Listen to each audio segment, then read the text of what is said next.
Hey guys, Bobby Hughes here with Heritage Pride Custom Firearms in the Heritage Pride greenhouse right now, and I'm going to start a series. I've been trying to decide what would be the best way to do this, and I think the best way to accomplish what I'm trying to do is through a vlog, sort of. So what I'm going to do is start a playlist, I think, and call it like the Hydroponics build vlog.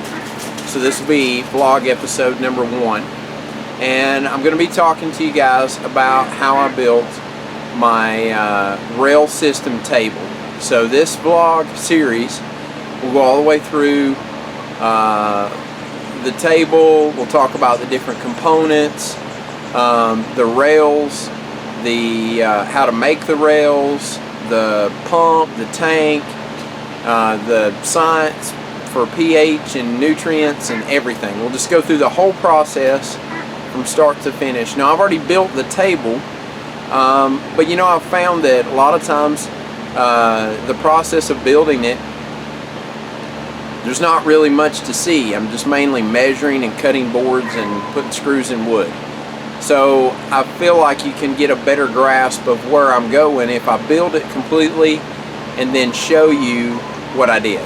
Now on the rails itself, on the actual rails, I will do an actual video and show you what to use to do what, but we'll do an actual, you know, build as we go kind of thing with the rails. But for the table, I think the table, like I said, it's kind of easier to just go ahead and build it and then show you guys the finished product. So it's behind me here, you can see it, and I'll just go over everything that we did on it. So in my case, I had a pretty easy setup to put my table. My legs don't actually have to come in contact with the ground because I've got the frame, the railroad timber frame, around the bottom of my greenhouse, so I don't have to worry about, you know, my posts being different heights or leveling the ground underneath or anything like that. Mine, basically, I cut all the posts the same length and then just screwed them to the timber frames that I knew were already level, and that worked out perfect for me. Now in your application, you may have to do some cutting of the legs to get it more level, or you may have to dig the ground out a little bit to make it more level, so on and so forth. My recommendation is that if you're not on a level surface, that you cut your legs longer than what you need to be, set them where you want them to be, and then as you attach your side rails, you level the side rails and then go back and cut the top of your legs off on the top, and that will make sure that your bed is level while your legs can be different heights. So if you're on a concrete slab or something, that's perfect. More than likely it'll be pretty level, but in my case, it's just 2x4 screwed to the wall, and that's it. Now my bed, I toyed with the idea of whether or not should I build the bed level and then put in spacers to give me my slope, or should I build the bed sloped? And I decided to build it level, so that if I ever decided to do away with the rail systems, I have a level bench or a level table, so it can be repurposed without completely disassembling it, and that's why I chose to do that. So for my frame, or the outer frame, or the actual table itself, I just used some 2x6s and went from you know, that goes down both back and the front, and then ties our ends together with 2 more 2x6s. So nothing fancy there. So it's basically just a regular frame with some legs on it. Nothing spectacular or fancy about that. Nothing difficult about building that. Now for the spacers, to get a slant on the rail, because we want the rail to slant, you know, obviously, so the water will run out of it. I wanted something that would be easy to do, It doesn't look, you know, really awesome, but it was easy, and it would be easy for me to evenly space it without ripping a bunch of stuff down. So I used 2x4s so that everything would be proportional, basically. So on the back here, I took 3 2x4s and stacked them up, screwed them together, and then I added a shim right there to put it on a little bit of an angle. And then in the center, well, let's go to the other end. Went to the other end and I put 1 2x4 in. Same thing, I used the shim and put it on a little bit of an angle. And then I drug a tape across from the front one all the way back to the back one, and then marked halfway in the center, and that told me where to put my center one, which if the first one is 3 and the last one is 1, then my center one would need to be 2 2x4s. And that gives me an even space all the way down, and then it gives me something in the center to support the center of the pipe.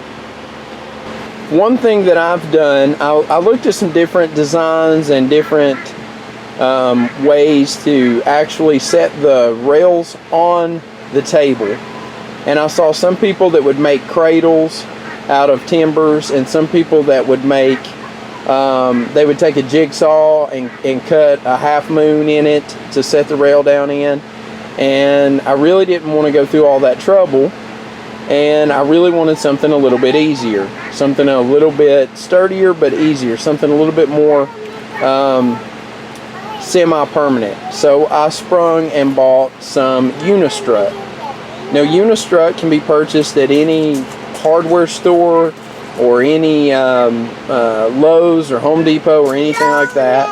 A Unistrut is typically used in a commercial setting to mount conduit to walls or overhead or anything like that via a Unistrut or a Unistrut strap.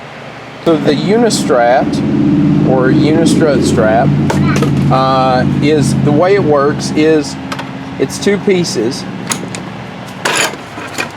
and they have little dog ears on the bottom of them. And if you'll look at the end of the Unistrut, it's channeled out like a U with a little lip on it. And that little lip just holds the strap right like that. And then so we take our pipe and put it where we want it, put the Unistrap around it, and then run a bolt through it and just tighten it up. Now, that's more permanent. I feel like that's more permanent for, you know, if you was to take a 2x4 and cut a half moon out in it, and you just set your pipe in it, then your pipe will still turn very easily in that. So if you've got all your neck cups in here, and that gets canted to the side or anything like that, you don't want to dump it out. So with the Unistraps, I can tighten those down a little bit and put just enough torque on it to keep it from spinning around or moving back and forth or anything. So that was just a little design idea that I had, and I've decided to use in the building of my system. One other thing that I did was I took a pressure treated 1x6 or 1x5.5, or it's actually a 5/4 deck board, and I ran it from this point all the way down to that point, and I attached it underneath the cross supports right here. And that's going to be for all my plumbing, to keep all of my plumbing nice and neat and in the center. And then that way I don't have a bunch of just different, because I'm going to be running a dripper system right now. One of the guys that he's new to aquaponics, you should check him out. I think his username is like Apartment-ponic or something like that. Apartment_ponic. He's just getting into YouTube, I think. Just starting up his aquaponics setup, and I really commend him for having. He has such a small space on a balcony in an apartment building, and he's made a really neat little small aquaponics system on this apartment balcony, and it's really cool to watch. You know how he drains his system out over the balcony and things like that. So anyway. One thing he asked me in one of my other videos, he was like, why do hydroponics for your strawberries and do aquaponics in the same greenhouse? Mainly it's learning for me. I want the knowledge. I just want to learn how to do both. I've never done either, and I want to experience both. So the same thing is with using the dripper system. I've seen a lot of guys on YouTube, gardeners, hydroponicers, aquaponicers, all those guys, I've seen them use different systems. I'm familiar with the NFT, the nutrient film transfer, and I'm also familiar with the dripper system. So I'm going to be using the dripper system, but my rails can always be used for NFT. So I'm going to start with the dripper system to experiment. I tried to explain to Stevie the other day, she hates gardening, but she loves chemistry and biology and stuff, and I told her, I was like, you need to come out in the greenhouse. Well, if it makes you feel better, it's not a greenhouse, we'll call it the green lab, or the aqua lab, or the hydro lab, or something like that. So basically that's why I'm doing it. I want to start with the dripper system, see how it works. I may keep it, I may switch over to NFT, I don't know. Eventually though, I will probably switch my, whether it's NFT or dripper, over to my aquaponic system.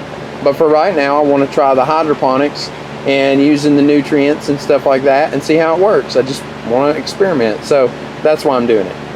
But I added this board in the center so that I could run all my plumbing for the dripper system all nice and neat down the center. Most of it will be tucked up underneath, so you'll never see it, and it'll just make for a nice, neat, organized workspace. Alright guys, that's pretty much it for this video, or this vlog. I'm going to try to keep these videos kind of short and try not to go too long on the little vlog videos. I want them to be something that we can kind of go into real quick, go over the dirt down and dirty, and then if you have any questions or comments, pop them in the comment section below, and I'll try to get back to you on any questions that you have. This is my first time doing hydroponics or aquaponics, but I have a wealth of book knowledge on it. I have read everything I could find, and I've watched a lot of good YouTube videos on it. So if you have a question, ask.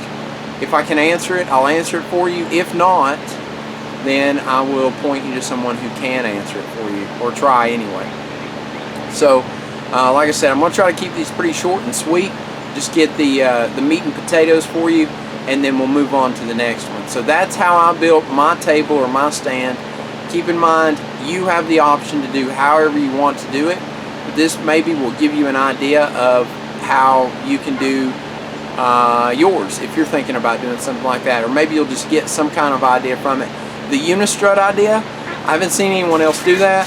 Thought that was pretty ingenious. It's going to work. I think it's going to work really well.